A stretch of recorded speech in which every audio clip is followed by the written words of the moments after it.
সমালোচনার জন্ম দিয়েছেন বিজেপি নেতা শুভেন্দু অধিকারী। এর জেরে শুভেন্দুকে জুতা পেটাও করা হয়।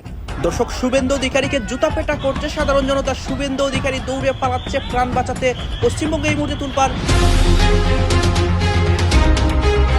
এদিকে আজ শুভেন্দু অধিকারীকে প্রকাশ্যে জুতা পেটা করছে পশ্চিমবঙ্গের সাধারণ জনগণ। শুভেন্দু অধিকারীর গাড়ি আটকিয়ে আক্রমণ করে জনগণ। এর পিছনে মমতা ব্যানার্জি, থালাপতি বিজয় ষড়যন্ত্র করেছে গোপনে। শুভেন্দুর কথায় কি ওঠা বসা করে লোকজন? পাগলে কিনা বলে, ছাগলে কিনা খায়। শুভেন্দু একটা ছাগলের এরকম মনে হতেই পারে। কুজোরও শখ হয়, চিত হয়ে শোয়ার। নির্বাচনের আগে এক গাল ভরা প্রতিশ্রুতি, আর নির্বাচনের পর চরম বিশ্বাসঘাতকতা। হিন্দুদের বোকা বানিয়ে ভোট আদায় করে এখন সেই হিন্দুদেরই পেটে লাথি মারছেন শুভেন্দু অধিকারী। একদিকে কোরবানিতে গরু বিক্রি নিষিদ্ধ করে বাংলার গরিব হিন্দু গোয়ালাদের পথে বসিয়েছেন, অন্যদিকে অন্নপূর্ণা ভান্ডারের নামে বাংলার মা বোনেদের সাথে করছেন চরম প্রতারণা। ভোট নেয়ার আগেই বলা হয়েছিল ৩,০০০ টাকা ঘরে বসেই পেয়ে যাবেন, কিচ্ছু করতে হবে না। হিন্দুরাই বাবু শুভেন্দু অধিকারের বিরোধিতা শুরু করে বসবে খুব তাড়াতাড়ি। সেদিন হয়তো খুব বেশি দূরে নাই, আন্দোলন শুরু হয়ে যাবে। শুভেন্দু হটাও, ভারত বাঁচাও। বিধানসভা ভোটে বিপুল জয় পেয়েছে বিজেপি, আর দায়িত্বে এসেই তোলাবাজি, দাদাগিরি বা যে কোনো ধরনের বেআইনি কাজের বিরুদ্ধে কড়া অবস্থান নিয়েছে রাজ্যের নতুন বিজেপি সরকার। এই অবস্থায় ঘটে গেল এক চাঞ্চল্যকর ঘটনা। প্রতিনিয়ত অনেক চাঞ্চল্যকর ঘটনা ঘটাচ্ছে বিজেপি সরকার। আজকে শুভেন্দু অধিকারী ভয়াবহ বিপদে পড়ে জনগণের তুপের মুখে পড়ে। পশ্চিমবঙ্গের প্রত্যেকটা জনগণ এবার সরকার বিরোধী আন্দোলন করতেছে, কারণ শুভেন্দু অধিকারী অনেক স্বৈরাচারী করতেছে, মুসলিম হিন্দু সবার উপর অত্যাচার চালাচ্ছে। এর জন্যই আজকে শুভেন্দু অধিকারী যাওয়ার পথে বিপদে পড়ে এবং পশ্চিমবঙ্গের রাজপথে তুলপাড় একটা পরিস্থিতি হয়। সবকিছু দেখানোর চেষ্টা করবো এই একটি ভিডিওতে। শুভেন্দু অধিকারীর অবস্থা এবং এই নিয়ে নরেন্দ্র মোদীর অবস্থান বা এর পিছনে মমতা ব্যানার্জি এবং থালাপতি বিজয়ের যে একটা ষড়যন্ত্র, সবকিছু তুলে ধরবো। নির্বাচনের আগে এক গাল ভরা প্রতিশ্রুতি, আর নির্বাচনের পর চরম বিশ্বাসঘাতকতা। হিন্দুদের বোকা বানিয়ে ভোট আদায় করে এখন সেই হিন্দুদেরই পেটে লাথি মারছেন শুভেন্দু অধিকারী। একদিকে কোরবানিতে গরু বিক্রি নিষিদ্ধ করে বাংলার গরিব হিন্দু গোয়ালাদের পথে বসিয়েছেন, অন্যদিকে অন্নপূর্ণা ভান্ডারের নামে বাংলার মা বোনেদের সাথে করছেন চরম প্রতারণা। ভোট নেয়ার আগেই বলা হয়েছিল ৩,০০০ টাকা ঘরে বসেই পেয়ে যাবেন, কিচ্ছু করতে হবে না। আর এখন ধরিয়ে দেয়া হচ্ছে ১২ পাতার এমন এক জটিল ফর্ম, যা পূরণ করা তো দূর, দেখে রীতিমতো চোখ কপালে উঠছে বাংলার স্বল্প শিক্ষিত মহিলাদের। মুসলিমদের কথা বাদই দিন, এখন খোদ হিন্দুরাই শুভেন্দুকে এমন তুলোধনা করছে যে বছর ঘোরার আগেই হয়তো পদত্যাগ করতে বাধ্য হবেন তিনি। বাংলা রাজনীতির এই চরম নাটকীয় পরিস্থিতি এবং শুভেন্দুর পতন ঘণ্টা নিয়েই আজকের এই বিশেষ রাজনৈতিক বিশ্লেষণ। ভিডিওটি একদম শেষ পর্যন্ত দেখুন, কারণ ভেতরের খবর আরো অনেক বেশি ভয়ঙ্কর। রাজনীতির ময়দানে প্রতিশ্রুতি দেয়া খুব সহজ, কিন্তু তা রক্ষা করা কতটা কঠিন সেটা এখন হাড়ে হাড়ে টের পাচ্ছেন পশ্চিমবঙ্গের দলনেতা মুখ্যমন্ত্রী শুভেন্দু অধিকারী। সদ্য সমাপ্ত নির্বাচনের আগে বিজেপির তরফ থেকে বাংলার আনাচে কানাচে, হাটে ঘাটে মাঠে একটাই কথা প্রচার করা হয়েছিল, লক্ষ্মীর ভান্ডারের দিন শেষ, এবার আসবে অন্নপূর্ণা ভান্ডার। তৃণমূল সরকারের লক্ষ্মীর ভান্ডারে যেখানে মাসে ১৫০০ টাকা দেওয়া হয়, সেখানে শুভেন্দু অধিকারী গলা ফাটিয়ে প্রতিশ্রুতি দিয়েছিলেন বিজেপি ক্ষমতায় এলে বা তাদের প্রার্থীদের জেতালে মহিলাদের অ্যাকাউন্টে মাসে ৩,০০০ টাকা করে ঢুকবে। শুধু তাই নয়, তিনি অত্যন্ত আত্মবিশ্বাসের সাথে বলেছিলেন কিচ্ছু করতে হবে না, টাকা সোজা ঘরে পৌঁছে যাবে। কিন্তু বাস্তব চিত্রটা এখন সম্পূর্ণ উল্টো। নির্বাচনের পর সেই ৩,০০০ টাকার আশায় যখন বাংলার হিন্দু মা বোনেরা লাইনে দাঁড়াচ্ছেন, তখন তাদের হাতে ধরিয়ে দেওয়া হচ্ছে অন্তত ১২ পাতার একটি ফর্ম। ১২ পাতার একটি বিশাল এবং জটিল ফর্ম, যা দেখে রীতিমতো কালঘাম ছুটছে সাধারণ মহিলাদের।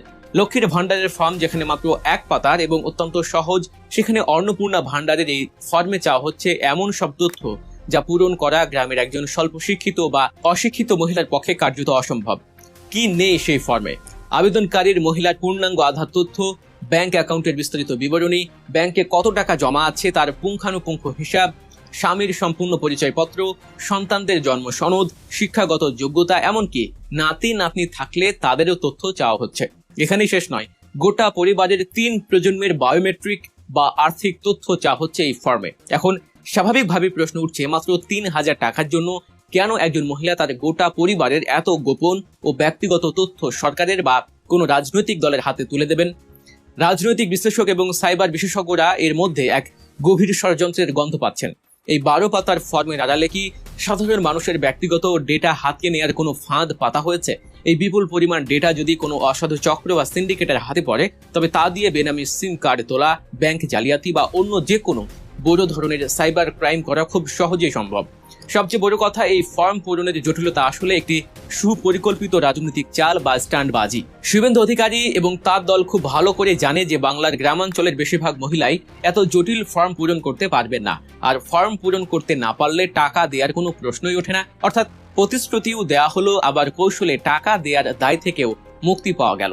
সাধারণ হিন্দু মা বোনেরা যারা এই আশায় বুক বেঁধেছিলেন, তারা এখন ক্ষোভে ফেটে পড়ছেন।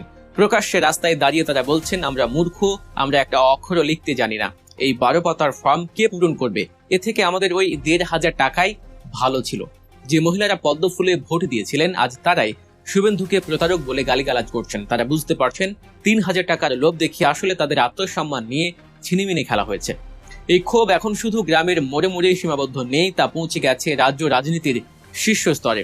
সন্দেশখালী থেকে শুরু করে কলকাতার উপকণ্ঠ সর্বত্রই মহিলারা সংঘবদ্ধ হয়ে বিক্ষোভ দেখাচ্ছেন। মহিলাদের এই পঞ্জীভূত ক্ষোভ এতটাই ভয়ঙ্কর রূপ নিয়েছে যে বিজেপির অন্দরমহলেও এখন কাঁপুনি ধরেছে। খোদ কেন্দ্রীয় স্বরাষ্ট্রমন্ত্রী অমিত শাহের দফতর থেকে নাকি কড়া বার্তা এসেছে, দ্রুত এই ক্ষোভ প্রশমন করতে না পারলে দলের বড় ক্ষতি হয়ে যাবে। শুভেন্দু অধিকারী হয়তো ভেবেছিলেন আমলাতান্ত্রিক জটিলতার জালে ফেলে সাধারণ মানুষকে বোকা বানাবেন, কিন্তু বাংলার মানুষ যে এত সহজে এই স্ক্যাম মেনে নেবে না, তা তিনি বিন্দু মাত্র বুঝতে পারেননি। অন্যদিকে অন্নপূর্ণা ভান্ডার নিয়ে যখন রাজ্য জুড়ে আগুন জ্বলছে, ঠিক তখনই শুভেন্দু অধিকারীর আরেকটি হঠকারী সিদ্ধান্ত বুমেরাং হয়ে আঘাত করেছে খোদ হিন্দু সম্প্রদায়ের উপরই, আর তা হলো কোরবানিতে গরু বিক্রি নিষিদ্ধ করা। হিন্দুত্বের কট্টর এজেন্ডা বাস্তবায়ন করতে গিয়ে এবং মুসলিমদের কোণঠাসা করার উদ্দেশ্যে শুভেন্দু অধিকারীর প্রশাসন গরু কোরবানির উপর কড়া নিষেধাজ্ঞা জারি করেছিল। যাদের ধারণা ছিল এতে কট্টরপন্থী হিন্দু ভোট ব্যাংক আরো মজবুত হবে এবং রাজনৈতিক ফায়দা লোটা যাবে, কিন্তু বাস্তব অর্থনীতি আর রাজনীতির সমীকরণ যে সম্পূর্ণ আলাদা তা তিনি ভুলেই গিয়েছিলেন। এই নিষেধাজ্ঞার ফলে মুসলিমদের চেয়েও বেশি পথে বসেছিলেন বাংলার হাজার হাজার গরিব হিন্দু গোয়ালা এবং কৃষক। সারা বছর ধরে ব্যাংক বা এনজিও থেকে চড়া সুদে ঋণ নিয়ে যে হিন্দু কৃষকরা কোরবানির ঈদের আশায় গরু পালন করেছিলেন, তাদের মাথায় হাত। ঈদে ভালো দামে গরু বিক্রি করে তারা ঋণ শোধ করবেন এবং পরিবারের মুখে হাসি ফোটাবেন, এমনটাই আশা ছিল তাদের। কিন্তু নিষেধাজ্ঞা জাতাকলে পড়ে শত শত গরু অবিকৃত রয়ে গেছে। গোয়ালে বাঁধা গরুকে খাওয়ানোর মতো খড়টুকুও আজ তাদের কাছে নেই। হিন্দু কৃষকরা আজ প্রকাশ্য ক্যামেরার সামনে কাঁদছেন আর বলছেন, আমাদের গলায় দড়ি দেয়া ছাড়া আর কোনো উপায় নেই।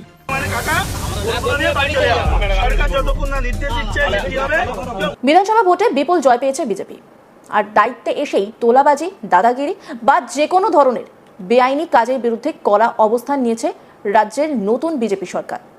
এই অবস্থায় ঘটে গেল এক চাঞ্চল্যকর ঘটনা। এবার দলেরই বিধায়কের ছেলে দাদাগিরি করছেন বলে অভিযোগ তুলে সরব হলেন বিজেপি কর্মীরা। জানা গিয়েছে, উত্তর 24 পরগনার জগদ্দল বিধানসভা কেন্দ্রের বিধায়ক রাজেশ কুমারের ছেলে ঋত্বিক কুমার দাদাগিরি চালাচ্ছে। এই অভিযোগ তুলে সরব হন বিজেপি কর্মীদের একাংশ। হাতে পোস্টার নিয়ে স্লোগান তুলে বিক্ষোভ দেখান তারা। বিক্ষোভকারীদের দাবি, সদ্য তৃণমূল থেকে এসে বিজেপি হওয়া কর্মীদের নিয়ে ঋত্বিক কুমার ঘুরছেন এবং পুরনো কর্মীদের অপমান করছেন। পাশাপাশি ঋত্বিক কুমার বাবার এমএলএ বোর্ড লাগানো গাড়ি ব্যবহারও করছেন বলে অভিযোগ তোলেন বিক্ষোভকারী বিজেপি কর্মীরা। যদিও এই বিষয়ে ঋত্বিক কুমার বা তার বাবা বিধায়ক রাজেশ কুমারের কোনো প্রতিক্রিয়া এখনো পর্যন্ত পাওয়া যায়নি। বাবা যদি উঠে আর ইউজ করে তাহলে উনি কি এমএলএ নেই? আমি এমএলএ হয়ে হচ্ছি, আমার কথা শুনুন, আমি লাগাচ্ছি নাকি ইন্ডিয়া ফ্ল্যাগটা? তুমি ওটা বুঝাবে আমাকে, এইটা বুঝাবে আমাকে, তোমাকে ওটা বুঝাতে হবে না। আর কথা শুনুন, এমএলএ বুঝাবে তোমাকে, ঠিক আছে? এখন বুঝে গেছি আমি, না এখানে রুল যদি আপনি দেখাবেন, ব্যাপারটা আমি বুঝে গেছি। আমরা আমার আপনার বাবাকে চিনি, আপনার বাবাকে আমি কে কথা শুনুন। একটা কথা, প্রথম একটা কথা হচ্ছে, আপনি আপনার গাড়ি দিয়ে পাওয়ার হয়েছে এমএলএ দিতে, এমএলএ কে ভিডিও বলে মানুষ কি ভাড়া দিচ্ছে, আপনি বুঝাবেন আমাকে, সেটা আমি বোঝাবো না। ওটা একটা কথা। বিজেপি নেতা সুকমল ঘোষ তিনি কি বলছেন শুনুন। আজকে আমরা সামনেই আমাদের বিশ্ব পরিবেশ দিবস রয়েছে, গাছ লাগানোর দিন। আমরা ভিডিওর মাধ্যমে আমরা কিছু গাছ নেওয়ার জন্য এখানে উপস্থিত হয়েছিলাম। তা আমরা যারা এসেছিলাম, আমরা প্রত্যেকেই বিজেপির পুরনো কর্মী এবং প্রত্যেকেই পদাধিকারী। আমাদের এখানে কনভেনার সাহেব ছিলেন এবং আমরাও নিজেরা যারা ইলেকশন কমিটি ছিল প্রত্যেকেই ছিলাম। তো আমরা ভিডিও ব্যস্ত থাকার দরুন আমরা পাশেই এক রুমে বসেছিলাম যে বিডিও সাহেব কখন ওই গাছ ডিস্ট্রিবিউশন করবে সেই হিসাব করে।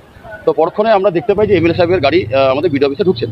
তো আমরা এগিয়ে গিয়ে যখনই দেখতে যাই, ওনাকে রিসিভ করতে যাই, তখন দেখছি যে ওনার গাড়ি থেকে ওনার ছেলে নেমে আসছে, শুধুমাত্র উনি একা ছিলেন। তো সেখানে দাঁড়িয়ে থেকে আবার তখন উনি যখন আসেন তখন আমরা পিছিয়ে যাই। পিছিয়ে থেকে উনি আমাদের যে রুমটায় আমরা বসেছিলাম সেখানে উনি আমাদের দাদাগিরির থ্রেট দিয়ে আমাদের ওখান থেকে তুলে দেন যে আপনারা এখানে বসবেন না, এখান থেকে বেরিয়ে যান।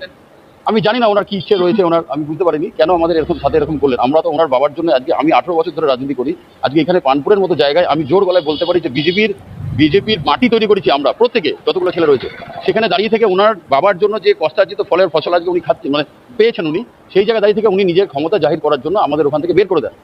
এই হিন্দুরাই কিন্তু রাস্তায় নেমে প্রতিবাদ শুরু করবে, এতক্ষণে হয়তো প্রতিবাদ শুরু হয়েও গেছে। তাহলে এভাবে যদি চলতে থাকে তাহলে হিন্দুরাই বাবু শুভেন্দু অধিকারের বিরোধিতা শুরু করে বসবে খুব তাড়াতাড়ি। সেদিন হয়তো খুব বেশি দূরে নাই, আন্দোলন শুরু হয়ে যাবে শুভেন্দু হটাও, ভারত বাঁচাও। তাহলে বাবু শুভেন্দু অধিকারী কোথায় যাবেন? বাবু শুভেন্দু অধিকারী পশ্চিমবঙ্গে ক্ষমতায় আসার পরই তিনি যা ইচ্ছা তাই আরম্ভ করে দিলেন। অবশ্যই এটা তার ব্যাপার, তিনি রাজ্য সরকার, তিনি অনেক কিছু করতেই পারেন। বাবু শুভেন্দু অধিকারী প্রথমেই যেটা করলেন সেটা হচ্ছে গোপালন বন্ধ করতে চাচ্ছেন।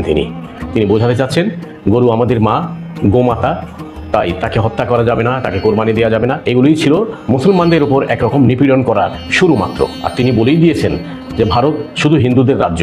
এতদিন সবাই জানতো ভারতবর্ষ সব ধর্মের মানুষের জন্য একটা সুন্দর দেশ, কিন্তু বাবু শুভেন্দু অধিকারী ক্ষমতায় আসার পরই সবাইকে বুঝিয়ে দিলেন যে এটা হিন্দু রাজ্য, এখানে অন্য কোনো ধর্মের লোকের স্বাধীনতা খুব একটা পাওয়া যাবে না। প্রথমেই যেটা তিনি শুরু করলেন, গরু কোরবানি দেওয়া যাবে না, গরু হত্যা করা যাবে না, গরুর মাংস খাওয়া যাবে না। এটা শুরু ছিল মাত্র, আর এটাই ছিল সম্ভবত মুসলমানদের উপরে নিপীড়ন চালাবার জন্য প্রথম পদক্ষেপ।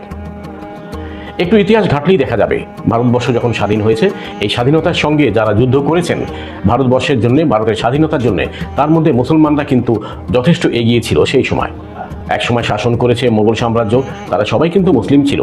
তখন কিন্তু হিন্দুদের যে স্বাধীনতা ছিল না এমনটিও নয়। এতদিন কিন্তু ভারতে এই অসুবিধাটা হয় নাই। মাঝে মধ্যে ছোটোখাটো ঘটনা ঘটে যায় হিন্দু মুসলিমদের মধ্যে, এবং সেটা কিন্তু খুব বড় আকারে নয়। কিন্তু এইবারে বাবু শুভেন্দু অধিকারী ক্ষমতায় আসার পরই তিনি শুরু করে দিলেন এটা হিন্দু রাজ্য হবে, এটাতে অন্য কোনো ধর্মের লোকের জন্য স্বাধীনতা খুব একটা থাকবে না। এরপর তিনি শুরু করলেন মসজিদে আজান দেওয়া যাবে না। তাহলে কি হবে, নামাজ পড়বে কেমন করে? তিনি বোঝাতে চাচ্ছেন কোনো মসজিদে যেন আজান না দেওয়া হয়। মসজিদে নামাজ পড়তে হলে মোবাইলে আজান শুনতে হবে, অ্যালার্মিং সিস্টেম থাকতে হবে, তারপর মসজিদে নামাজ হবে। আমার মনে হচ্ছে যে খুব তাড়াতাড়ি সম্ভবত উনি বলেই ফেলতে পারেন যে মসজিদগুলোকে বন্ধ করো। ভারতে একটার পর একটা মসজিদ ভেঙে ফেলা হচ্ছে। বাবরি মসজিদ ভেঙে দেওয়া হলো, সেখানে রাম মন্দির নির্মাণ হলো, এরকম আরও অনেক জায়গায় কিন্তু মসজিদ ভেঙে ফেলা হচ্ছে। পৃথিবীতে সবার জন্য, আর ভারতবর্ষ সবার জন্যই।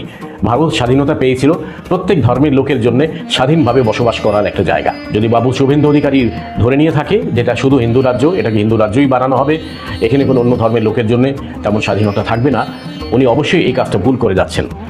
কারণ ভারত স্বাধীনতা যখন হয়েছিল তখন কিন্তু মুসলমানদের যথেষ্ট অবদান ছিল, এবং অনেক মুসলিম প্রাণ দিয়েছে ভারতকে স্বাধীন করার জন্যে। আর সেই মুসলমানদেরই যদি এভাবে নিপীড়ন করা হয় তাহলে কাজটা খুব ভালো হয় না সম্ভবত।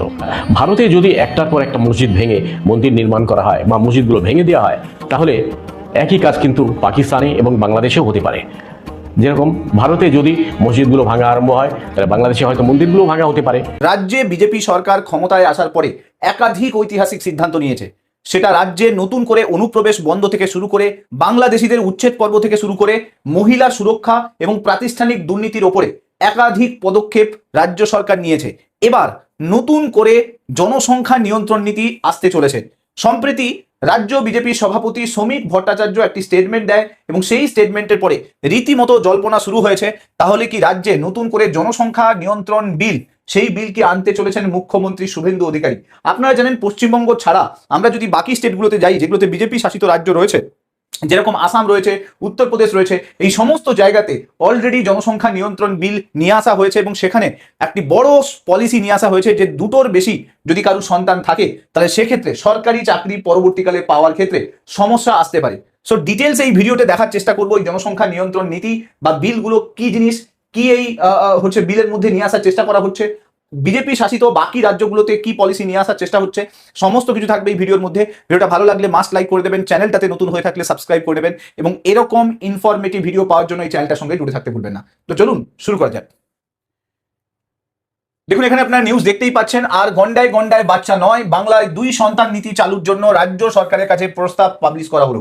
অর্থাৎ বুঝতেই পাচ্ছেন রাজ্য বিজেপি সভাপতি অর্থাৎ রাজ্য বিজেপি থেকে মুখ্যমন্ত্রী শুভেন্দু অধিকারীর কাছে একটা প্রস্তাব রাখা হয়েছে, যেখানে জনসংখ্যা নিয়ন্ত্রণ নীতির জন্য নতুন একটা বিল আনার প্রস্তাব করা হয়েছে। আপনারা জানেন যে এই মুহূর্তে পশ্চিমবঙ্গে অনুপ্রবেশ প্রচুর পরিমাণে হয়ে গেছে এবং বামফ্রন্ট এবং তৃণমূলের জামানায় প্রচুর পরিমাণে অনুপ্রবেশ হয়েছে, যার জন্য পশ্চিমবঙ্গের জনসংখ্যা আগের যে জনসংখ্যার যে সেন্সাস হয়েছিল সেই সেন্সাসের তুলনায় প্রচুর পরিমাণে বৃদ্ধি পেয়েছে।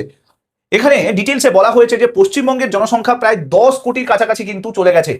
অনুপ্রবেশ, উদ্বাস্তু প্লাস অযৌক্তিক জন্মহারের জন্য নতুন সরকারকে পদক্ষেপ নিতে হবে, না হলে পরবর্তীকালে পশ্চিমবঙ্গ দর্শক, রাজ্য আপনারা তো দেখলেন এখানে কি কথা হচ্ছে, অনেকে কিন্তু অনেক কথা বলতেছে। বিশেষ করে এখানে দেখতে পাচ্ছি আমরা শুভেন্দু অধিকারীর বর্তমান অবস্থা নিয়ে এবং পশ্চিমবঙ্গের রাজনীতির প্রেক্ষাপট নিয়ে কথা হয়ে গেছে। এই বিষয়গুলো দেখে আপনাদের মন্তব্য কি? আপনাদের গুরুত্বপূর্ণ মন্তব্যটা অবশ্যই আপনারা আমাদের কমেন্ট বক্সে লিখে যাবেন।